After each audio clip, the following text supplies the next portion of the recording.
Hey everybody, thanks for coming out.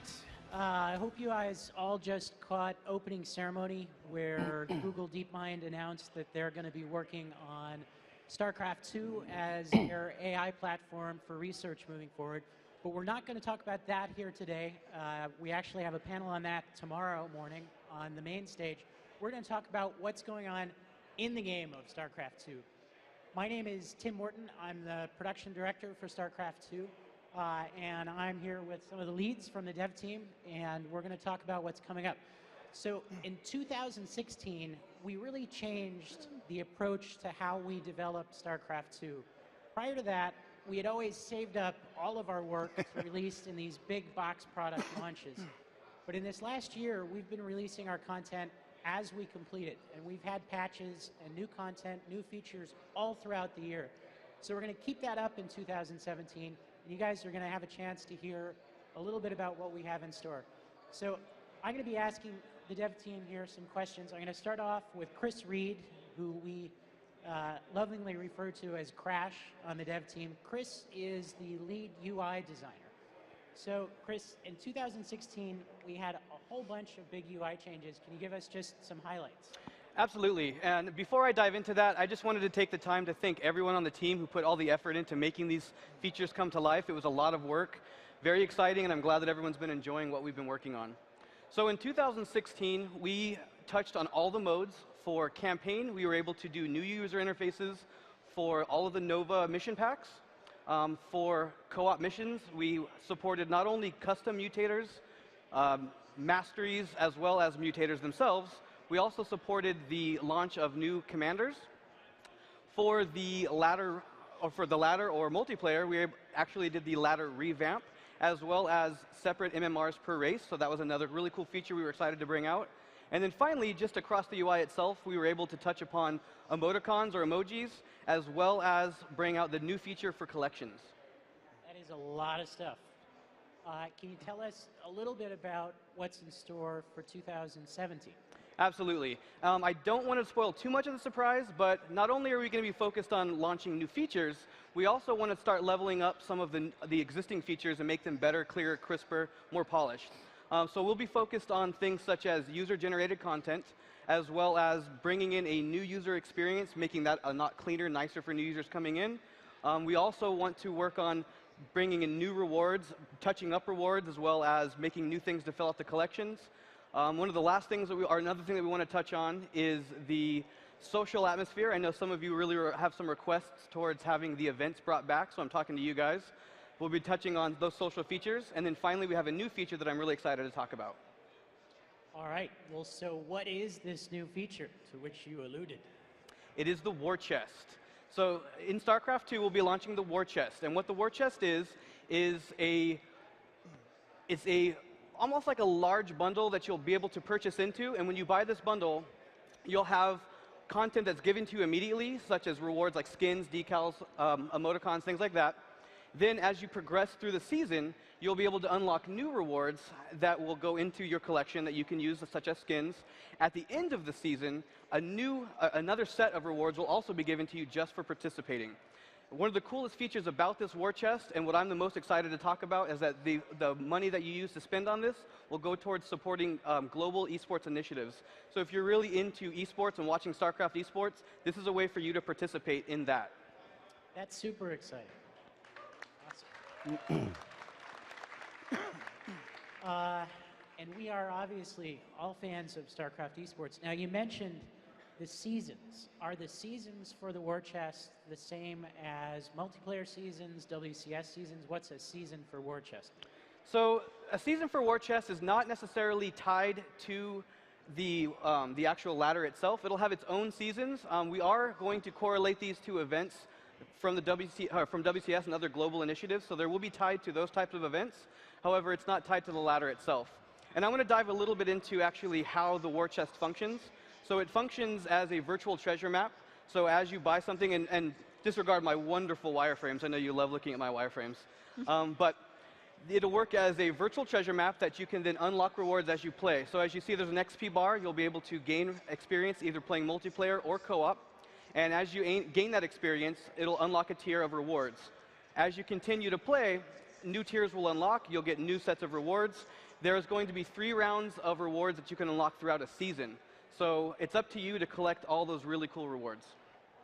All right, so as a player, if I want to participate in a season of the War Chest, how do I do that? So we'll have announcements in the client and on the web that will let you know when this is coming or when this is live and when you'll be able to participate. You'll simply be able to buy into it just like you would any bundle, except this is going to be basically a special mega bundle that you'll be able to then, again, unlock all those different things.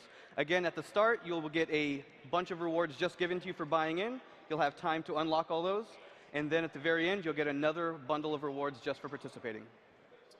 Very cool. You mentioned that this would benefit StarCraft 2 esports. How does that work? So this is one of the most exciting things for me, and I know exciting for the team as well. So a portion of the proceeds will go to global esports initiatives. We are still deciding how those funds will be separated and moved around, but we are really interested in making sure that this goes on to support esports throughout the future. All right, so more details to come. Definitely more details to come. Got it. Fair enough. All right, Valerie Watros is the lead writer for StarCraft 2. Valerie, is there anything we should know from a story perspective about the War Chest? Yeah, the War Chest will feature a new digital comic series. The narrative is moving forward after the events of Nova Covert Ops. So we'll get to see where the Terran, the Zerg, and the Protoss are at. Right now, we're going forward with the name Shadow Wars for the comic series. Very cool. And let me jump to Alan Dilling. Alan led up the art team for Legacy of the Void and for all of the content that came after. Alan, what kind of content will players be able to unlock for War Chest? Yeah, we have a lot of awesome rewards for the War Chest feature. First, we have a lot of portraits, which everybody loves. Lots of new decals to show off on your base or on your units. Actually, we're going to put in some new 3D race consoles, actual in-game consoles. For instance, thank you. The Protoss might have like the Purifier race for like their console, or an Alarak themed one, or maybe go to like there we go. Go to like a more Zergy, different color scheme. Anyway, we also have that. My favorite though overall is the skins. So each race has unit skins based on factions. For example, the Tal'Darim might be the Protoss faction. So they're Amon's evil followers. They're evil. They're dark. They have bladed armor, red crystals, very vile. For the Terrans, going back to Wings of Liberty, we actually have the mercenary faction, so they're a little more heavily advanced, more armored, really cool stuff. And for the Zerg, going back to the Heart of the Swarm, we have one of the strains that's a lot more spiky from Xerus, like some webbing, cool new carapace colors, and just overall more vicious. And we also recognize that readability is a huge part of the game, whether you're a pro player or a casual player. So we made sure, even though we're getting kind of crazy and having some fun with these skins, not to mess with the gameplay at all, or the readability. All right, so what can you tell us about when the War Chest will launch? So right now we're shooting for the first quarter of next year, so keep your eyes open. All right, thanks. So that is the War Chest. We're going to change gears a little bit now and talk about Nova Covert Ops. So Valerie wrote the story for Nova Covert Ops. Can you give us a little recap of what has happened so far? Absolutely. So Nova was a character who appeared in Wings of Liberty and Heart of the Swarm briefly. Now we're getting her full story following the events of Legacy of the Void. She has found herself mired in a web of conspiracy and political intrigue tied into the reign of Emperor Valerian. One of the things we have coming up too is Nova the Keep. It's a comic that takes place before the events of Nova Covert Ops, but sets up a lot of the stuff you see happening in there. So this was in the early days of Valerian's reign. Those of you who know your StarCraft lore might remember the Ghost program. It was not always the happiest place to be in. So this comic explores that situation and is a great setup for how some of those character relationships play out in the events of Mission Pack 3. All right, and when is that comic going to be available? Do you know? The comic will be out later this month. All right, coming soon. Very cool. All right. Can you tell us anything about what's coming up in this story without spoiling too much for the third Nova mission pack? Absolutely. So as I mentioned, there's this web of intrigue. It centers around an opposition faction that calls itself the Defenders of Man. Recently, in the last mission pack, Nova learned who was behind the Defenders of Man. It was not who anyone expected. And here today at BlizzCon, we have a little teaser for you right from the beginning of Mission Pack 3 as we're catching up with the leader of this faction and seeing a hint of what motivates her to do all of these things she's doing. So here you go.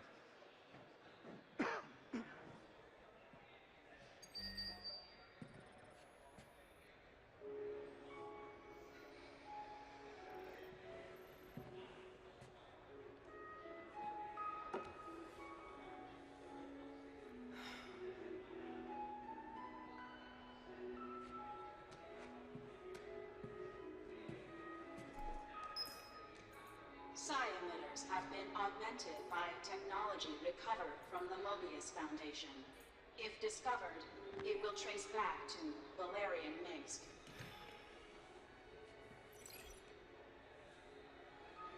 I've accepted that my father is beyond redemption, and must be removed from power.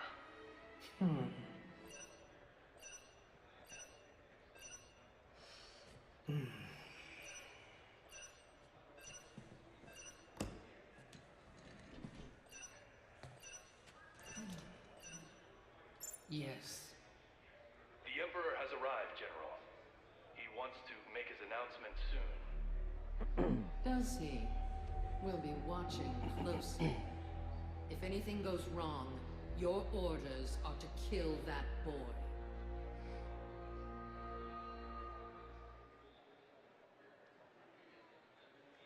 Yikes.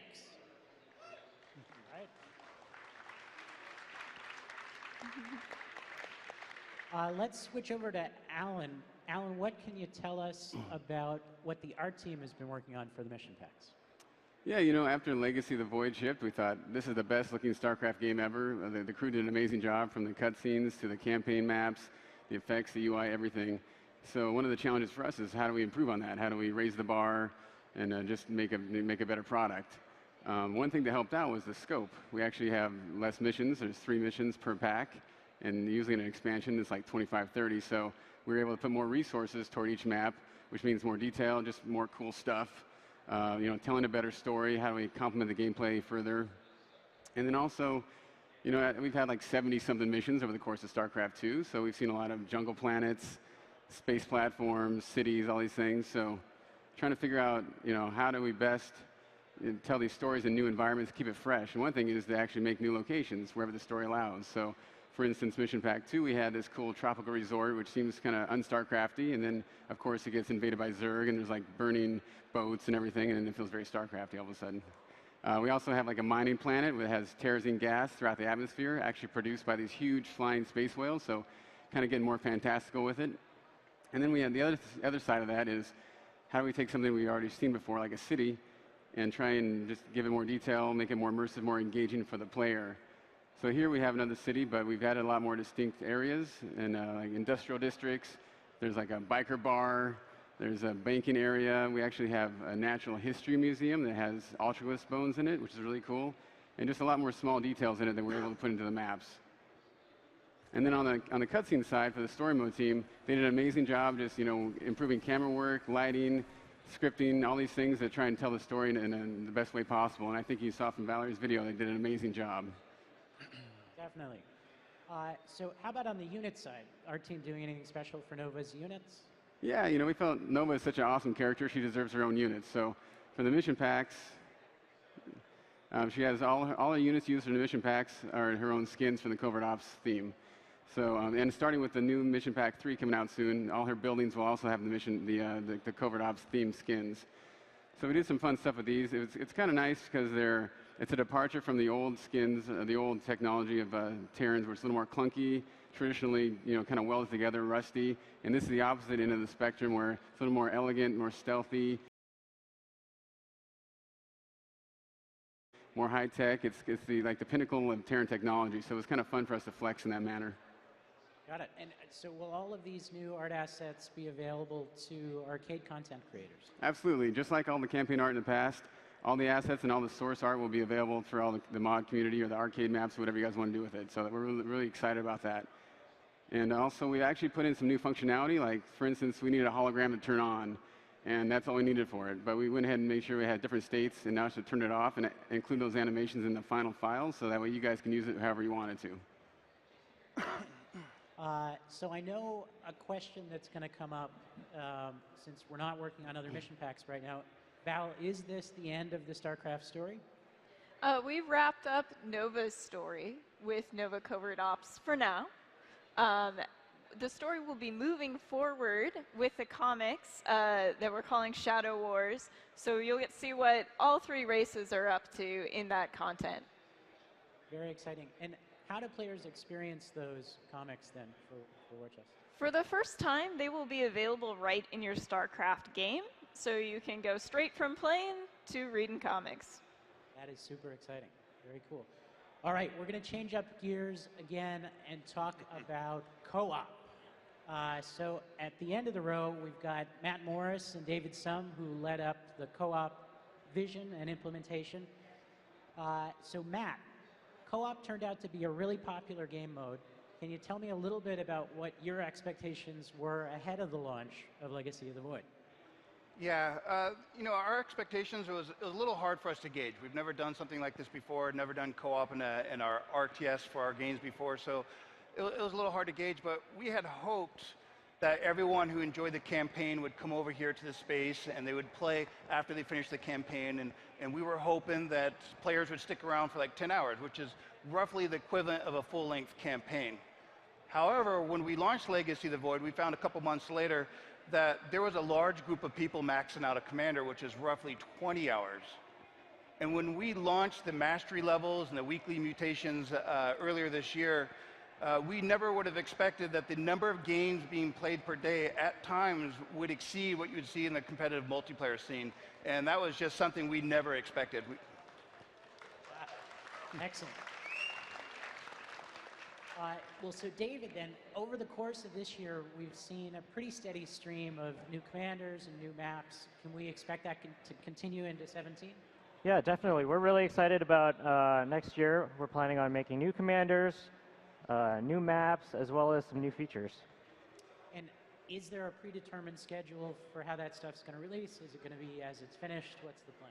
Yeah, we started looking at the next year, and we have some goals we've laid out, but as usual, like, we focus on quality, so the times and the release schedules may vary a little bit. All right, fair enough.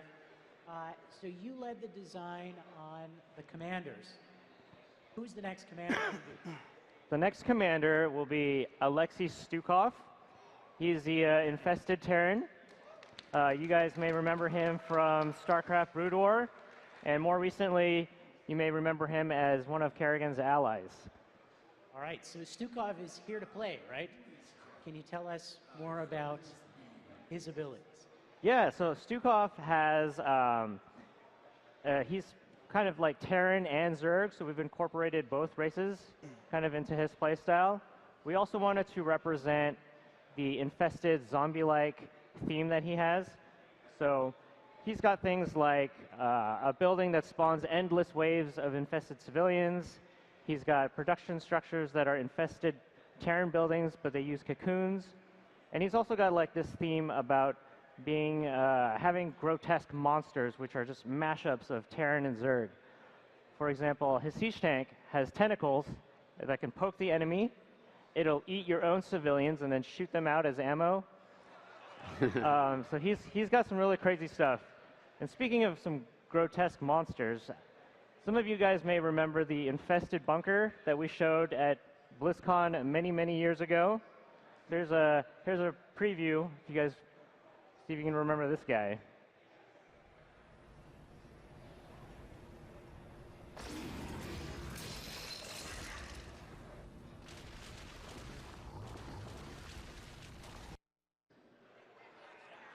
So yeah, that guy is definitely not your typical bunker. He can uproot, he can walk around, he generates his own infested Marines inside of himself, he can unload them, so he's got some pretty crazy stuff going on. Seriously. All right. Is he going to be a playable hero on the battlefield like Kerrigan? He is not. He has some pretty fun abilities on his top bar. For example, an ability that lets you control your infested. He's got the ability to infest structures. You can target your own structures, your ally structures, and even the enemy structures. He's also got a couple abilities that'll call down some of these big monsters, which I won't spoil here. You guys can check him out on the show floor. He's playable just down in the hall. Just a little caveat, he is still work in progress, so you guys are seeing a very early version of him. All right. Very cool. Let's see. Do we have anything to show? We do. We have a very special sneak peek video to show you guys, so let's check that out. I still know a thing or two about leading an army.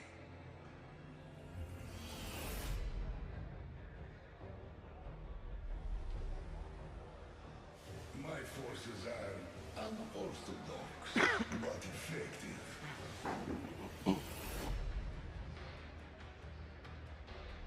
Our opponents lack a basic understanding of strategy. I will send my forces to establish control.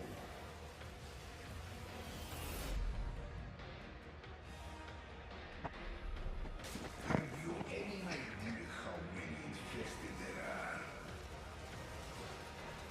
My army might be monsters, but that is what makes us strong. That's a great line.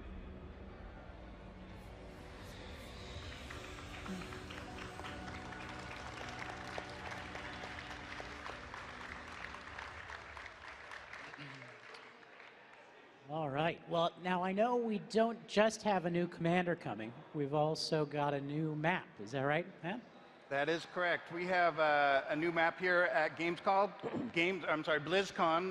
called Minor Evacuation.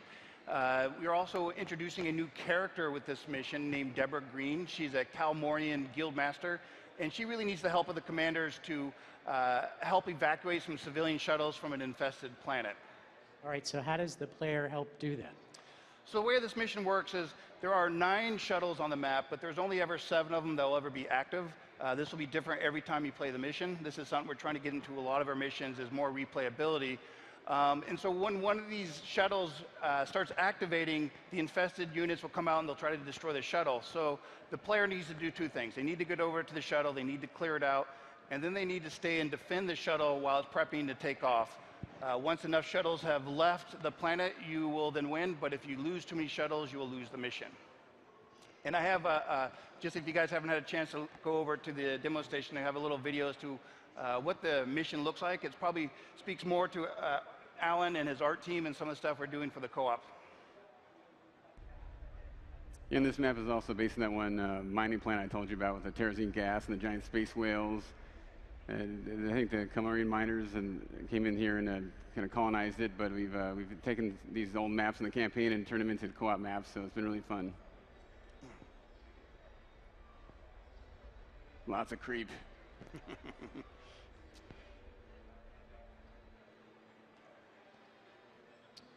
Okay, so Left to Die. It's been a really popular arcade map. Any plans to bring that to co-op? Yes, we're actually working on the Left to Die map. This was a very popular arcade map that Blizzard published right after Wings of Liberty. It's technically our very first cooperative map where you saw 2 players against objectives. So this is something we're working on, but we had to make a lot of changes to this mission in order to fit into the co-op mode. So we're going to change this mission and call it Dead of Night now. Now this mission still has all the same flavor you remember from the previous mission. It has the day-night cycle. At nighttime, the infestors are going to come in and they're going to try to overpower the commanders. And then once the day breaks, the sun comes up and it's going to destroy all the evil infested units. And you can also expect to see a lot of those custom units that you saw in the previous one too. So you got the kaboomers, the chokers, the hunterlings, and stuff like that. So we're really excited to get this mission out. Right now we're looking at sometime early 2017. And just got a little sneak peek video of what the mission looks like and how it's coming along.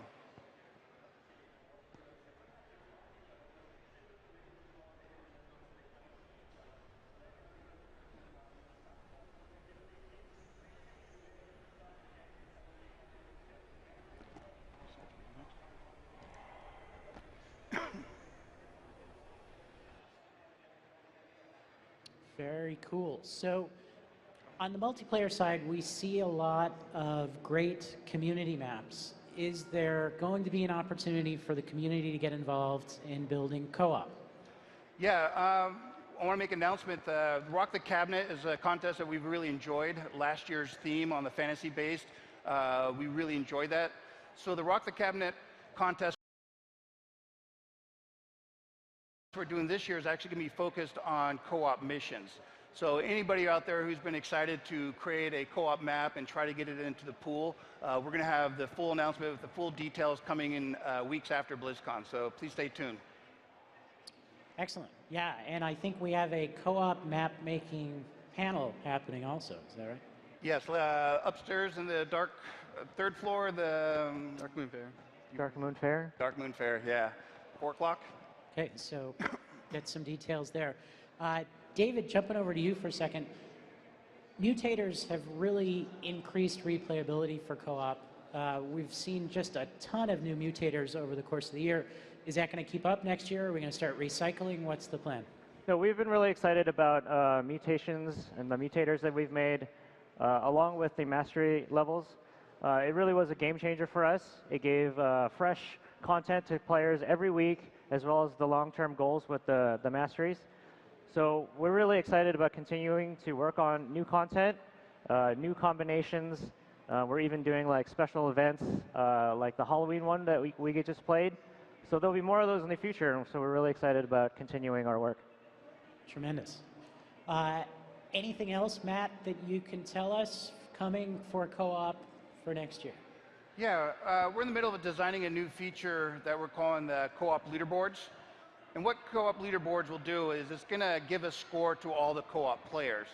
And the way this works is when you complete a mission, you're going to get a score based on how efficiently you beat that mission. Once you've played all the missions, you're going to get a final score, and this is what the default leaderboard will show. Now, our goal is not just to do the normal gameplay. We also want to do the weekly mutation challenges, so you'll have a weekly scoreboard there, and also for the custom mutators as well. Like I said, we're still in the middle of designing this, so there's a lot of details we need to still iron out. But we want to try to get as much flexibility into the system as we can. We want players to be able to look at individual missions to see how they improve the score. They want to see which commanders are doing best on which map, and even per difficulty. So right now we're looking somewhere probably middle of 2017 when we'll be done with this. All right, that's going to be a great addition, definitely. Here's a question that I suspect people out there would like to know. You guys, having worked on co-op, what co-op commanders do you play? Well, for me, they're all like children, like my own children. So it's really difficult to pick a favorite. It really depends on the kind of mood I'm in. So, for example, if I feel like pew-pewing things from space, I'll play Karax. I have a lot of fun with Abathur because I like picking up power-ups on the map. So, yeah, it really just depends on the mood. I like to cycle through them all. How about you, Matt? You know, I think from day one, I've really gravitated towards Kerrigan. I enjoyed controlling a lot of power in a single unit. I run around and I try to destroy as much of the map as I can. Obviously, on the higher difficulties, I get myself in trouble because I'll tend to forget to build an army. But I have a lot of fun running with Kerrigan. And right now, I want to say Alrak is coming in for a second for me because he has that very similar feel that I could go onto the map and just destroy a lot of units. So really enjoying those two commanders. All right.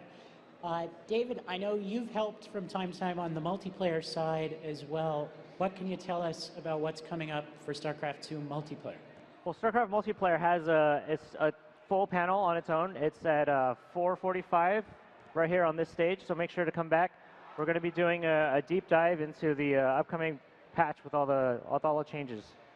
Okay, very good. Well, you guys are probably tired of hearing me ask these guys questions, so if you have questions for them, or for me for that matter, you can start lining up at the microphone that's going to be in the aisle. I think it's over there. And just to recap a little bit, we have a tremendous amount coming up in the year ahead for StarCraft II. You've heard about War Chest, which is a very exciting new feature that will help support StarCraft II esports. The conclusion to the Nova mission packs that should really be pretty epic. And then just a ton of stuff that's coming on the co-op side and more to talk about in the multiplayer panel later on today. Before we get to questions, I want to highlight that we have a number of other StarCraft panels that are happening here at BlizzCon. There's one that I think overlaps a little bit with the end of this one, StarCraft 2 Art and Design. We've got the co-op mission panel that we talked about earlier, the multiplayer panel we alluded to. We have co-op show match happening that should be super exciting to watch. Of course, WCS finals, and then finally tomorrow morning, the Google DeepMind AI collaboration with the StarCraft 2 dev team. So be sure to check out all of those if you can. And for now, we will start taking some questions. I think we went too fast. All right, while they're doing that, I also forgot to mention that we have a very special BlizzCon mutation challenge. It's one that we made just for BlizzCon. So that's also playable on the show floor. So make sure to check out Stukov, the new map, and the special mutation challenge. Yeah, right over there. Hi. I was a little unclear. There's co-op here commanders that are off-map and just have like global abilities, like and then there's ones with the unit you control, like an actual hero unit.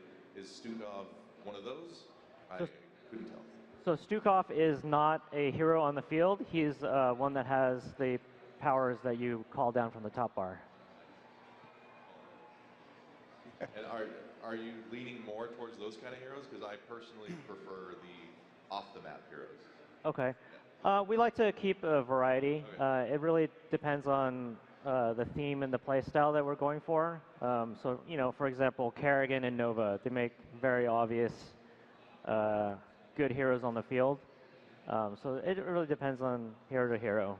Okay, thanks.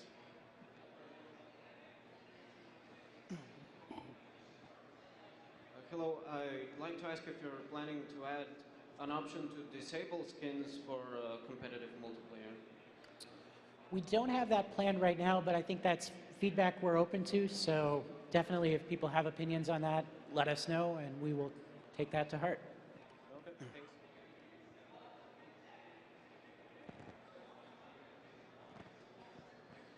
With the death of Pro League, is StarCraft multiplayer dying?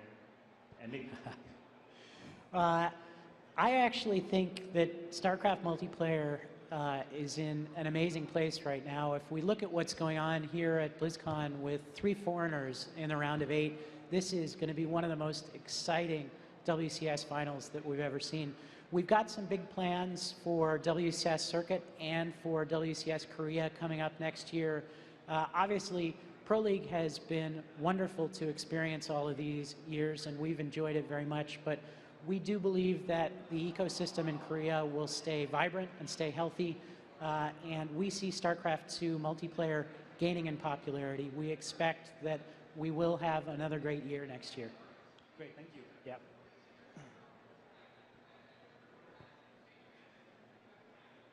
All right, I was wondering if, let's say, what you're doing with Alexei Stukov, we'll be able to see with more heroes kind of like that. For example, a match between Protoss and Terran or Protoss and Zerg heroes as well.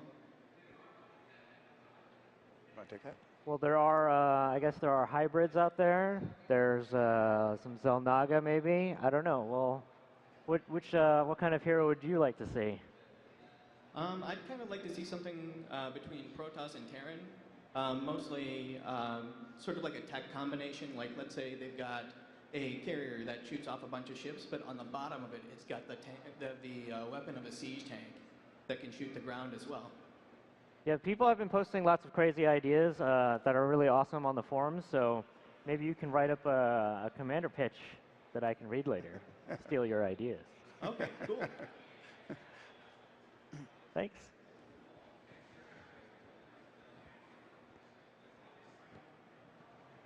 Hello. I was actually wondering if you're pursuing any ideas for different game modes. Well, I think there is always brainstorming going on.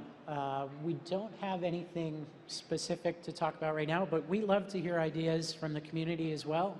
We've seen a few come in, so if you guys have ideas, please share those too. I know a lot of people like to have like Siege or defense type game modes where they can try to get like a high score. That kind of game mode is great for single player and multiplayer where you can try to get the high score. Okay.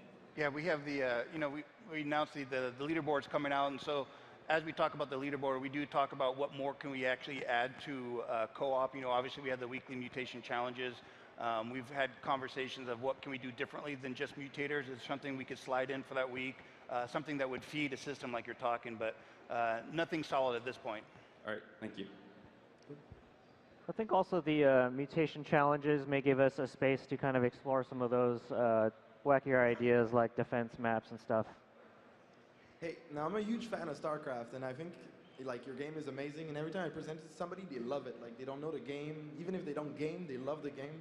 So I feel like if there's a lack of marketing, like coming to find new players, like I don't know, like new trailers or things that would pass on TV, or like putting boards, like when Overwatch came to be, there was so much stuff on, like everybody see it everywhere, and I feel like StarCraft deserves some of that love with all this new co-op and everything. It's so much, it's less overwhelming now to start StarCraft than it ever was, because it was so overwhelming before to play this game, and now it's like easy, you can go in, you can play co-op, you don't have to like fight a bunch of people that are just going to destroy you. It's really satisfying. So is there any plan on like giving a new punch of marketing or something? We will be doing some things towards the middle of the year to really encourage players to come in and check out StarCraft or check back in on StarCraft if they haven't in a while. I think already there is with co-op, with the new tutorial that we did with Legacy of the Void, so much content for players who are coming into the game new. The other thing I would mention is we do have Starter Edition, which is free to download. The first 5 missions of Wings of Liberty, the 3 prologue missions from Legacy of the Void, custom multiplayer, arcade. So there are a lot of tools for players who are new to StarCraft to come in and check it out. And the biggest thing that you guys can do to help is spread that word and get your friends in to check out StarCraft. But we will definitely try to encourage them this year as well. Well, thank you very much. Thank you. Hello. In regards to Stukov, great new commander, but are you guys looking to add Talendar with the Purifiers or Dahaka with the Primal Zerg anytime soon? Because those would be amazing commanders. Those do sound like really cool commanders.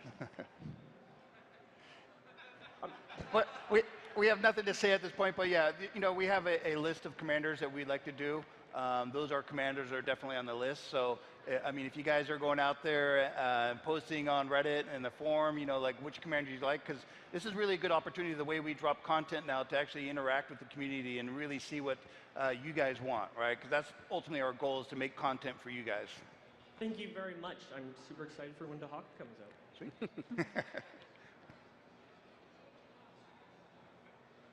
Hi there. I'm a big fan of StarCraft. I love all the stuff that you're doing with the co-op missions and the story. Being a big fan since the first one, it's an awesome build. One thing that I really like is the competitive play. And with the topics that you discussed today, there isn't too much on things being added to the meta, new units for each of the different races. Do we have plans for that? Maybe not this year, but maybe in 2018 or 2019? That's a good one to hit David Kim with in the multiplayer panel. But what I will say, and Davey's kind of gone on record with this before, we are constantly evaluating the game. And I think the balanced test map that's out there now represents some thinking about how the game should evolve. But Davey in the past has expressed openness to consider other changes moving forward. So that's a great one to hit him with at that panel. I don't know. David, do you want to say anything else on that front? Yeah. Okay. That's all right, yeah. Cool. Okay. Thank you very much. Yeah.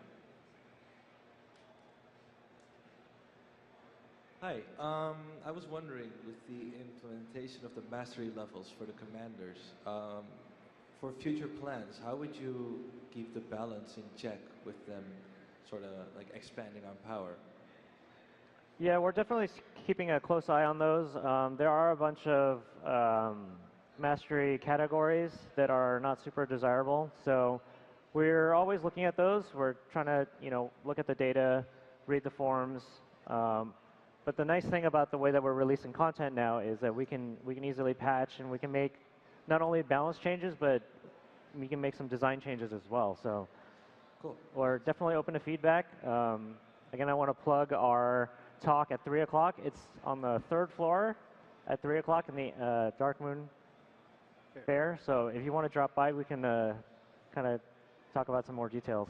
Cool, thank you. Yeah. All right. Well, I think that is it for questions. Thank you guys so much for playing StarCraft. We really appreciate you coming out to BlizzCon, and we will see you on the show floor and in the arena. Thank you for attending